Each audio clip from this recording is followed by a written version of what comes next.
Bienvenue amis wargamers et collectionneurs de figurines. Pour ce deuxième épisode, on retourne dans les années 80 et mes débuts dans Donjons et Dragons. Après quelques mois de jeu, on découvre qu'on peut représenter nos personnages par des figurines de métal, mais également les monstres que nous rencontrons. En quelques années, nous avons plusieurs dizaines, voire plusieurs centaines de figurines, et pour certaines parties, elles sont très utiles pour visualiser certaines séances de jeu importantes, parfois même avec des décors.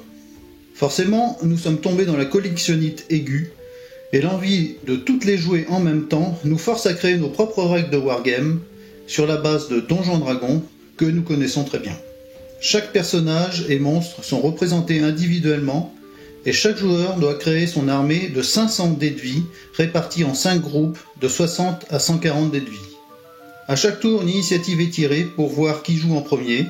On peut jouer à 2, 3 ou 4 camps, ce qui fait beaucoup de groupes de figurines. Et voilà, la boucle est bouclée. Donjons et Dragons est né du wargame, et nous créons un wargame à base de Donjons et Dragons. Parmi ces premières figurines, une marque est particulièrement intéressante par la production de magnifiques et grosses pièces, c'est Grenadier Model.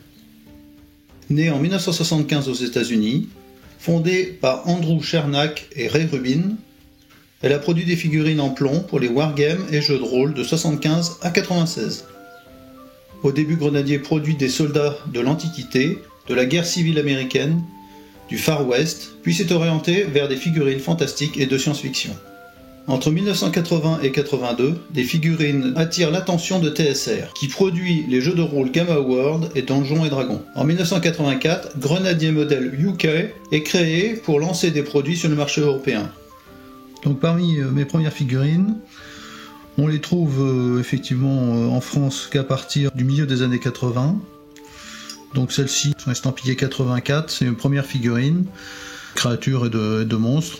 On trouve également ce genre de dragon. Donc ça c'est le dragon bleu qui est vendu avec sa petite gemme posée sur un socle. On a également celui-ci avec sa petite gemme. Voilà, ce genre de pièces également. Et donc cette série, le Conseil de guerre des nains, avec l'étendard et les différents chefs nains, avec la petite table ici, un petit musicien, voilà, et les petites créatures derrière qui observent le Conseil de guerre. Alors parmi les séries que j'aime beaucoup, j'ai eu un coup de cœur pour les orques qui sont représentés ici par une unité complète d'orques à pied. Je les trouve magnifiques. Ils sont tous différents. Et ça, je trouve que ça apporte une diversité à l'unité très grande. Voilà, différentes pièces, on a un chef. Donc moi je les ai resoclés pour pouvoir jouer à un jeu bien connu. On a également la série donc, des orques sur loup, ici.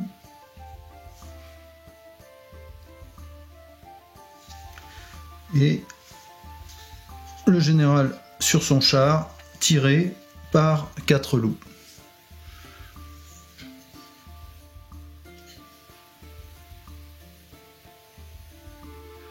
Alors c'est pas fini, je peux vous montrer aussi ces deux figurines de morts-vivants, la momie et le squelette, enfin la mort, directement.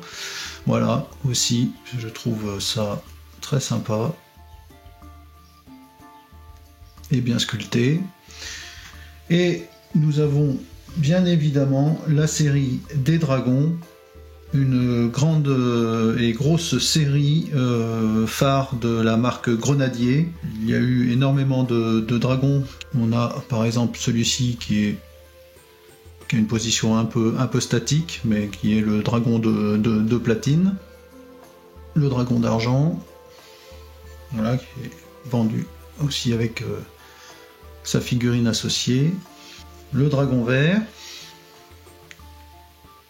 pareil. Le dragon blanc, Ça fait des belles pièces, hein. Le dragon d'or.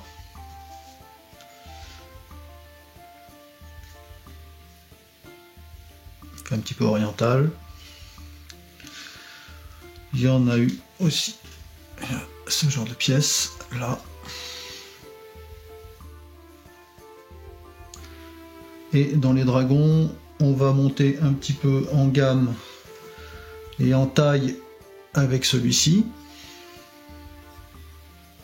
Beaucoup plus gros. Voilà. Déjà, vous voyez, par rapport à la main, déjà une belle bête. Et enfin, l'Ultimate Dragon, lui aussi, fait son poids, tout en métal, bien évidemment. Alors, l'autre série qui est pour moi la plus emblématique de Grenadier, c'est bien celle de la Légion de la Mort. Alors on retrouve ici pratiquement toutes les boîtes de la Légion de la Mort, dont le dragon mort-vivant, avec son sorcier. Une magnifique pièce. Et bien évidemment, on a tout ce qui est mammouth de guerre, rhinocéros de guerre. C'est des pièces qui sont quand même à la fois originales, et bien sculptée et massive. Toute cette série en fait est à monter. Ça fait quand même des très grosses pièces représentées ici. On a 2 mammouths de guerre. On a un rhinocéros aussi qui fait office un peu de prison. Voilà. Plusieurs parties. On a également celui-ci. Voilà. Cette pièce est quand même très belle. Quand elle sera montée, ce sera mieux.